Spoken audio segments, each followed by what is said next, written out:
Welcome to Aspire Adda। Hello दोस्तों, क्या आप चाहते हैं कि आप चीजों को सिर्फ पढ़ा ना जाए, उनको याद किया जाए? पूरे का पूरा इंटायर जीएस कैसे याद किया जाए, हिस्ट्री, ज्योग्राफी, पॉलिटी, इकोनॉमी कैसे याद की जाए? क्या आप जब भी याद करते हैं तो आपको चीजें भूलती हैं? क्या आप लर्न करना चाहते हैं ऐसी चीजों को?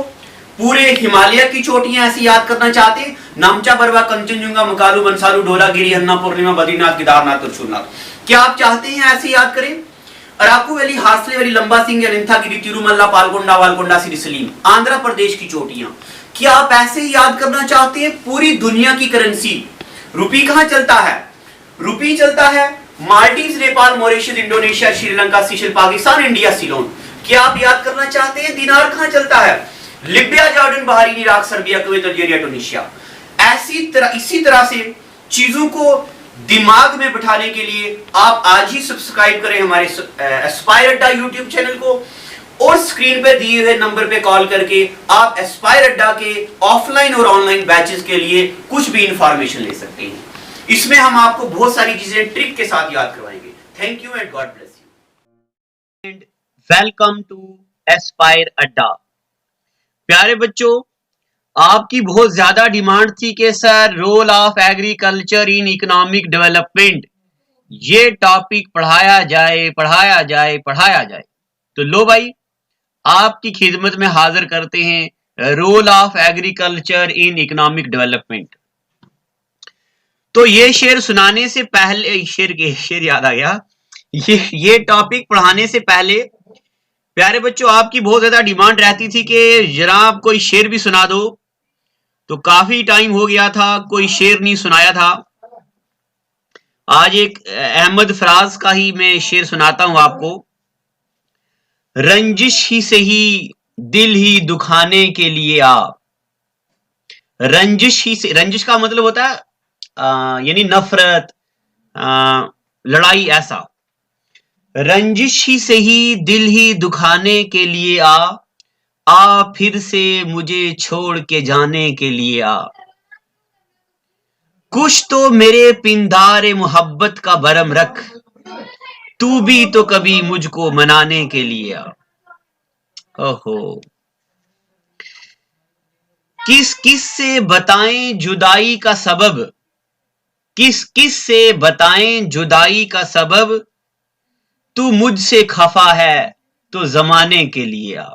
यानी कि लोगों को दिखाने के लिए आ जा भाई। लोग पूछते हैं, पहले उससे बात करते थे, अब कहां है वो। किस किस से बताएं जुदाई का सबब, तू मुझसे खफा है तो जमाने के लिए आ।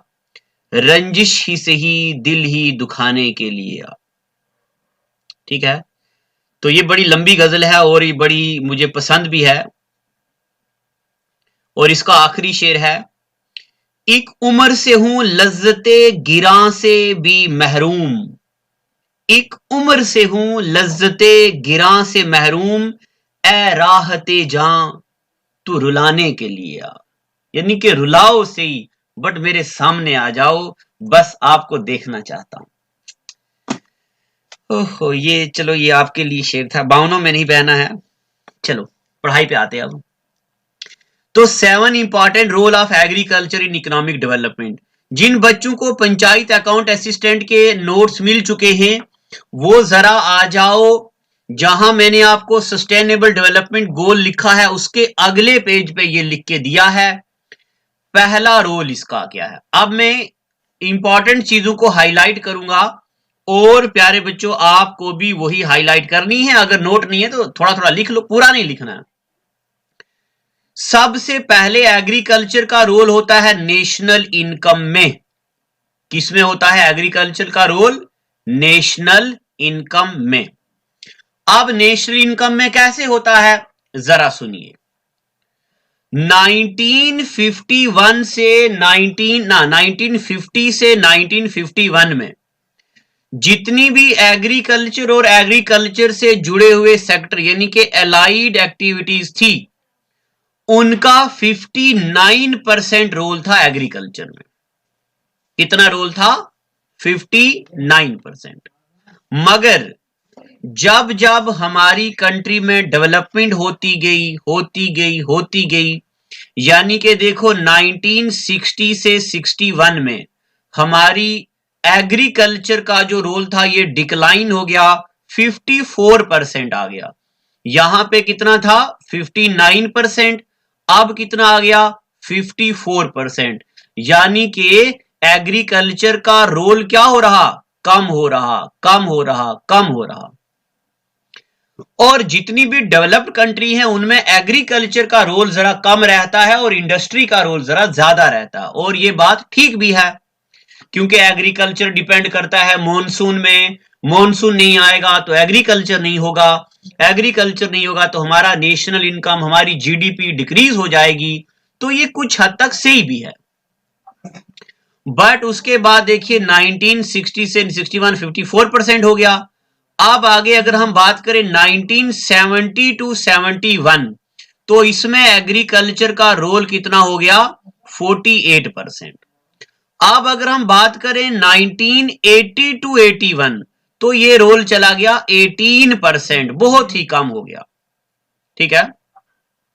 अगर हम बात करें यूके यूएसए की, तो उनमें एग्रीकल्चर का जो रोल है वो सिर्फ और सिर्फ कितना है 3% रोल है। ठीक है, यानी कि यहां से लेके यहां तक मैंने आपको क्या बात बताई कि प्यारे बच्चों, नेशनल इनकम में एग्रीकल्चर का रोल 1950-51 में था 59%, और 1960-61 में हो गया 54%, और 70-71 में हो गया 48%, और फिर 1980 और 81 के बीच ये रह गया कितना 18%। कितना रह गया ये 18%। तो यानी कि एग्रीकल्चर का रोल हमारी इकोनॉमी में क्या हो रहा है, कम हो रहा है। ठीक है, अब इसके बड़े सारे कारण हैं, बताइए क्या क्या कारण है इसके। हमारे इंडिया में जो एग्रीकल्चर की लैंड थी उसको साफ करके इंडस्ट्री बनाई जा रही है, पॉपुलेशन बढ़ रही है, और इंडस्ट्री सेटअप हो रही, रेलवे चल रहा, रोड्स बन रहे, हॉस्पिटल्स बन रहे। तो ये हमारी नेशनल इनकम में एग्रीकल्चर का रोल है। ठीक है, ये जरा थ्योरेटिकल टॉपिक है, इसमें कोई वो नहीं चीजें हैं, क्या जो मैंने पॉइंट लिखे बस यही आपको हाईलाइट करने हैं। अब हम बात करते हैं लाइवलीहुड के बारे में, यानी कि रोजमर्रा की जिंदगी में एग्रीकल्चर का क्या रोल है। सबसे पहले तो मैं आपको ये बताऊं, इंडिया में 2/3 ऑफ ओवर वर्किंग पॉपुलेशन, यानी कि 2/3 हिस्सा 2/3 इतनी पॉपुलेशन जो इंडिया की है वो डायरेक्टली या डायरेक्टली एंगेज है किसके साथ, एग्रीकल्चर के साथ, यानी कि उनकी जिंदगी का जो रोजमर्रा का काम है वो एग्रीकल्चर पे चलता है। ठीक है, एक एस्टिमेशन हुआ है, उस एस्टिमेशन के मुताबिक, आईडीए के मुताबिक, रिसर्च के मुताबिक 66% जो हमारी वर्किंग पॉपुलेशन है ये कहां से अपना जिंदगी गुजर बसर कहां से करती है, एग्रीकल्चर से। अगर हम बात करें यूके और यूएसए की, तो सिर्फ 2 से 3% हिस्सा ऐसा है जो एग्रीकल्चर पे डिपेंड करता है, और फ्रांस में 6% और ऑस्ट्रेलिया में 7%। यानी कि देखिए इंडिया में इतना बड़ा पॉपुलेशन, इतनी बड़ी जनसंख्या, इतना बड़ा नंबर पॉपुलेशन का क्या करता है, एग्रीकल्चर में डिपेंड करता है। इसका मतलब हमारी जो कंट्री है वो जरा थोड़ी सारी पीछे है, किसके मुकाबले में, यूके के मुकाबले में, यूएसए के मुकाबले में, फ्रांस के मुकाबले में, ऑस्ट्रेलिया के मुकाबले में। और हमारी इकोनॉमी तो एग्रेरियन इकोनॉमी है, तभी हमारा जो फाइनेंशियल ईयर भी स्टार्ट होता है इसी के साथ, रबी खरीफ खराब के बाद हमारा फाइनेंशियल ईयर स्टार्ट होता है ना, ये मैंने आपको वहां चीजें बताई हैं। अब ये तो हमने जिंदगी में बताया कि क्या रोल है। अब प्यारे बच्चों, सोर्स ऑफ फूड सप्लाई, अगर हम बात करें खाने पीने में, तो उसमें भी एग्रीकल्चर का डायरेक्ट रोल है। देखिए क्या रोल है इसमें, ये रह गया 60% हमारा हाउस होल्ड कंजम्पशन जो है ये एग्रीकल्चरल प्रोडक्ट से आता है। ये भी एक एस्टीमेट लगाया गया है। इसका मतलब जो इंडिया की जितनी भी इकोनॉमी है वो एग्रीकल्चर पे डिपेंड करती है। अब अगर हम बात करें एग्रीकल्चर इन इंडस्ट्रियल डेवलपमेंट, तो इंडस्ट्रियल डेवलपमेंट में देखिए ना कहां गया, ये देखो कॉटन इंडस्ट्री हो और कॉटन, जूट, टेक्सटाइल, शुगर, वनस्पति, एडिबल ऑयल, प्लांटेशन इंडस्ट्री जैसे टी, कॉफी, रबर, ये जितनी भी इंडस्ट्री है ये भी तो एग्रीकल्चर इंडस्ट्री है ना। तो यहां पे एग्रीकल्चर का बड़ा रोल है। 50% इनकम जो हमारी मैन्युफैक्चरिंग सेक्टर में होती है वो कहां से, एग्रो बेस्ड इंडस्ट्री से आती है। ठीक है, ये बात आपको याद रखनी है। और देखो ये तो छोटी छोटी चीजें हैं, इसमें कोई टेक्निकल चीजें नहीं। अब मैं इसके एमसीक्यू कराने वाला हूं, हमारी टीम बना रही है एमसीक्यू। तो उसके बाद देखो कमर्शियल इंपॉर्टेंस, एग्रीकल्चर का कमर्शियल इंपॉर्टेंस क्या, देखिए मैं यहां से पढ़ के ही सुनाता हूं। In India agriculture is playing a very important role in both internal and external trade. यानी कि अगर हमें कोई चीजें प्रोडक्ट जैसे एग्रीकल्चर प्रोडक्ट जैसे कि टी, कॉफी, शुगर, तंबाकू, स्पाइसेस, कैशू, आपको पता है इंडिया बहुत ज्यादा स्पाइसेस एक्सपोर्ट करता है, नट्स, ये सारी चीजें हैं हम एक्सपोर्ट करते हैं बाकी कंट्रीज को, है ना।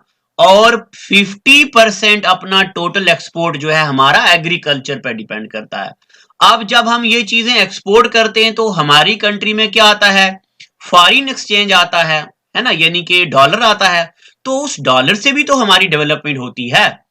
यानी कि एग्रीकल्चर का कमर्शियल इंपॉर्टेंस में भी बहुत ही ज्यादा बड़ा रोल है। ठीक है, आप देखिए यहां पे लिखा है, यहां पे मैं बताता हूं आपको पढ़ के, पिछले 70% of India's export are originated from agriculture sector. जी अब देखो प्यारे बच्चों, गोल्ड तो इंडिया के पास होता ही कम है, गोल्ड हम थोड़ी ना किसी को एक्सपोर्ट करते हैं, तभी तो। अच्छा ये भी मैं आपको बताऊं, आपको पता है जो गोल्ड होता था 37,000 होता था पर 10 ग्राम इसका जो कीमत होती थी, आज ये 55 चढ़ गया है। क्यों? क्योंकि गोल्ड को इकोनॉमी में बोलते लिक्विड मनी। इंडिया में ही महंगा नहीं हुआ है गोल्ड, ये तो पूरी जगह में हो गया है। तो यहां पे जितनी भी बड़ी बड़ी डेवलप्ड कंट्री हैं तो वो लोग क्या कर रहे हैं, मनी को गोल्ड में कन्वर्ट कर रहे हैं, लिक्विड मनी बोलते हैं इसको। तो उसी के कारण इंडिया में, पाकिस्तान में, चाइना, जापान में, इन हमारी कंट्रीज में गोल्ड का अमाउंट जो है वो काफी बढ़ गया है। तो देखिए पिछले अगर हम बात करें 70% इंडियाज एक्सपोर्ट जो है वो एग्रीकल्चर सेक्टर पे डिपेंड करता है। ठीक है, और हमारी कंट्री में देखो further agriculture is helping in countries earning precious foreign exchange to meet the requirement. यानी कि एग्रीकल्चर का बहुत मेजर रोल है इंडिया की इकोनॉमी में। अब अगर हम बात करें गवर्नमेंट रेवेन्यू पे, तो क्या हमारी गवर्नमेंट को कोई रेवेन्यू आता है एग्रीकल्चर से? हाँ, बहुत रेवेन्यू आता है। Government of country is getting कैसा अमाउंट, देखो substantial income from rising land revenue, बहुत ज्यादा इनकम लैंड रेवेन्यू से आता है। और इसमें रेलवेज, रोडवेज, ये ड्राइविंग गुड्स वगैरह, इनसे भी हमारी कंट्री में क्या होता है, बहुत सारा रेवेन्यू जनरेट होता है। यानी कि एग्रीकल्चर का यहां भी बड़ा रोल है। अब आता है आखिरी लास्ट पॉइंट के, role of agriculture in economic planning. आखिर प्लानिंग में एग्रीकल्चर का क्या रोल है? देखिए the process of planning in India is also depend on agriculture. आपको पता है ना वो 5 ईयर प्लान है ना। तो प्यारे बच्चों, प्लानिंग तभी की जाती है जब हमें पता चलता है वीट कितनी प्रोड्यूस हुई, उस वीट से हमारी जीडीपी में कितना रोल आएगा, कितना अमाउंट आने वाला है। तो इकोनॉमिक प्लानिंग में एग्रीकल्चर का बहुत रोल होता है। जैसे देखो मान लो हमारी कंट्री में वीट इतनी ज्यादा प्रोड्यूस हो गई कि हम 3 साल तक भी अगर खाएं तो वीट खत्म नहीं होगी। तो हम क्या करेंगे, ये वीट को एक्सपोर्ट कर देंगे बाकी कंट्रीज में। तो जब हम वीट को एक्सपोर्ट करेंगे तो हमें पता चल जाएगा कि हमें इतना अमाउंट आने वाला है, तो उस अमाउंट को हम क्या रोडवेज में, ब्रिजेस में, स्कूल्स में और ओल्ड एज पेंशन में यहां पे यूज कर सकते हैं। तो इकोनॉमिक प्लानिंग में एग्रीकल्चर का बड़ा रोल रहता है। अब ये चीजें जरा थ्योरेटिकल हैं, ये इतना पढ़ने की जरूरत नहीं है। ये देखो, ये सब आपके बारे में सामने लिखा है। अच्छा देखो, ये कुछ एक पॉइंट मैं आपको बता देता हूं, इनमें से कभी कभार आ सकता है। Which are the following is true? Industrialization increases per capita income. जितनी इंडस्ट्रियलाइजेशन बढ़ेगी उतना एक इंडिविजुअल पर्सन की इनकम भी बढ़ेगी। और इंडस्ट्रियलाइजेशन से क्या होता? Employment opportunities. यानी देखिए, मान लो जम्मू में एक इंडस्ट्री लग गई, ठीक है। अब जब जम्मू में इंडस्ट्री लग गई तो जो नौजवान बच्चे पहले बावे जाते थे, रानी पार्क जाते थे, मांडा जू जाते थे, अब वो इधर उधर की बातों में मशगूल ना होते हुए इंडस्ट्री में काम करेंगे। इनको पैसा आएगा। अब पैसा होने के बाद ये मजे करेंगे, एंजॉय करेंगे, इससे एम्प्लॉयमेंट बढ़ेगी। अब इंडस्ट्रियलाइजेशन से इंक्रीजिंग रिटर्न्स बनेगा हमारा, ठीक है ना, यानी कि जितना हम अमाउंट देंगे वापस आ रहा। और इससे क्या होगा? सेल्फ रिलायंट और सेल्फ सस्टेन्ड इकोनॉमी, यानी कि एक बच्चा काम कर रहा है तो वो पेरेंट्स पे डिपेंड नहीं होगा, ठीक है ना। इससे मॉडर्न एटीट्यूड आता है, यानी कि लोगों में मॉडर्नाइजेशन आती है। इंडस्ट्रियलाइजेशन से ग्रोथ विद स्टेबिलिटी होती है। अब ग्रोथ विद स्टेबिलिटी का मतलब होता है इनकम आ रही लंबे टाइम तक, ठीक है। और इससे हमारी मार्केट एक्सपेंड होती है और नेशनल इनकम तो इससे बढ़ती ही बढ़ती है, ठीक है ना। अब मैं आपको समराइज करवा रहा हूं, एक बार देखिए, मैं यहां पे समराइज कर रहा हूं। तो प्यारे बच्चों, एग्रीकल्चर में इकोनॉमी का कैसा रोल है? यानी कि एग्रीकल्चर का रोल क्या है? सबसे पहले तो हमारी नेशनल इनकम बढ़ती है। नेशनल इनकम के बाद हमारा जो रहने सहने का तरीका है, यानी कि हमारा लाइवलीहुड बढ़ता है इससे। और एग्रीकल्चर से हमारी फूड सप्लाई में फायदा होता है। अच्छा, एक लेक्चर मैंने पहले दिया था इस पे, जिसमें मैंने आपको एग्रीकल्चर, टाइप ऑफ एग्रीकल्चर, और मैंने आपको बताया था रेवोल्यूशंस क्या होते, pink revolution, yellow revolution, green revolution, किस रेवोल्यूशन का कौन फादर है, कौन रेवोल्यूशन कौन से एरिया से रिलेटेड है, वो तो आप बिल्कुल नहीं भूलेंगे, क्योंकि ये नाबार्ड के बैंकिंग एग्जाम का टॉपिक है और ये अकाउंट असिस्टेंट में ऐसे डाल दिया बीच में। और फिर मैंने अभी आपको बताया कमर्शियल इंपॉर्टेंस क्या है एग्रीकल्चर का, और उसके बाद मैंने आपको बताया इकोनॉमिक प्लानिंग में इसका क्या है, यानी कि हमें पता चलेगा ना इतना एग्रीकल्चर हमारी कंट्री में आया तो उसी से प्लानिंग करेंगे हम नेक्स्ट ईयर की क्या क्या काम करने हैं। और फिर इससे अभी मैंने आपको बताया पर कैपिटा इनकम बढ़ती है, इंप्लॉयमेंट जनरेट होती है, रिटर्न वापिस अमाउंट आता है, सेल्फ सस्टेन्ड इकोनॉमी बनती है, यानी कि लंबे टाइम तक हमें इनकम जनरेट होती है, मॉडर्नाइजेशन का एटीट्यूड आता है, ग्रोथ विद स्टेबिलिटी आती है, यानी कि ग्रोथ भी है और बंदा स्टेबल भी है। ये नहीं है कि आज बंदा लखपति है और कल बंदा करोड़पति हो गया, यानी कि आज करोड़पति कल रोड़पति, जैसे चल रहा है इन दिनों में। एक्सपेंडिंग मार्केट है, नेशनल इनकम इसमें बढ़ती है। अब नेशनल इनकम क्या बढ़ती है, कैसे बढ़ती है?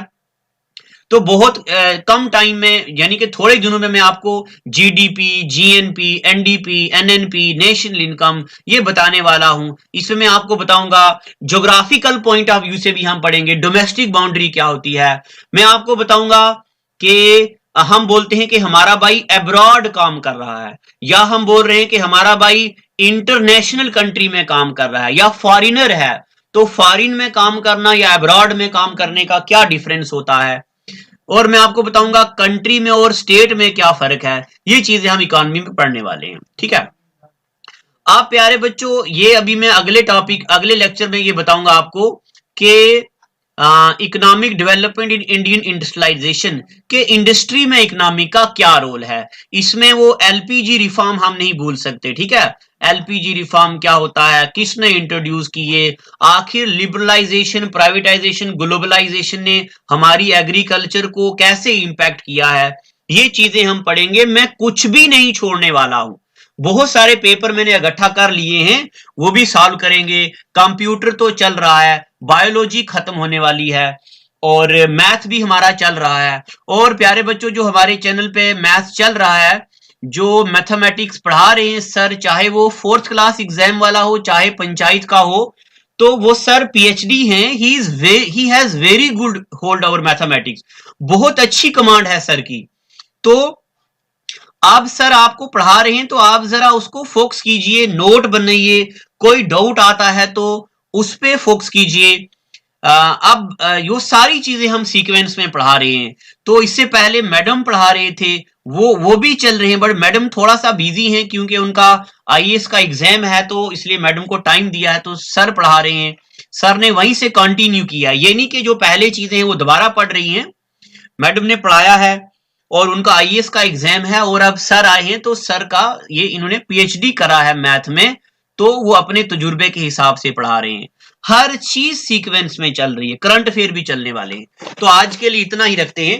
Thank you and God bless you. कल हम इस टॉपिक को आगे कंटिन्यू करेंगे। Thank you. जितनी भी सोशल मीडिया साइट्स हैं, यानी कि फेसबुक हो, इंस्टाग्राम हो, टेलीग्राम हो, व्हाट्सएप हो, ट्विटर हो, इन सारी सोशल मीडिया साइट में इंस्पायर अड्डा चैनल मिलेगा।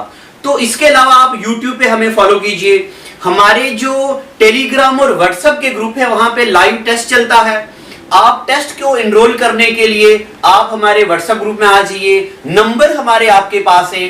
और अगर आप घर बैठ के कंप्लीट कोर्स की क्लासेस एंजॉय करना चाहते हैं, हमारी एंड्रॉइड ऐप जो कि बहुत जल्द लॉन्च होने वाली है, उसके अलावा हमारी जो वेबसाइट है, आप उस पे हमारे ऑनलाइन पोर्टल पे भी सारी वीडियोस और सारे पीडीएफ नोट्स एक्सेस कर सकते हैं। ये नोट हमने खुद अपने हाथों से लिखे हैं, कोई भी टाइप नोट नहीं है, बेहतरीन नोट्स हैं। Thank you, God bless.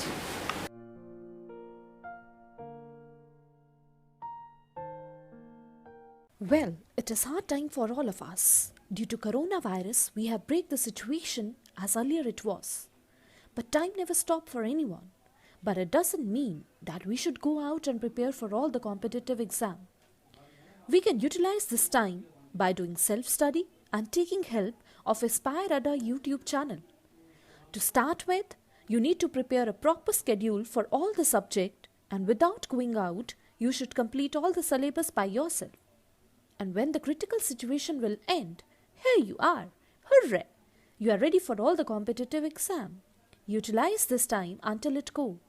Aspire Ada Institute, best institute in Jammu for all the competitive exams. We care for you.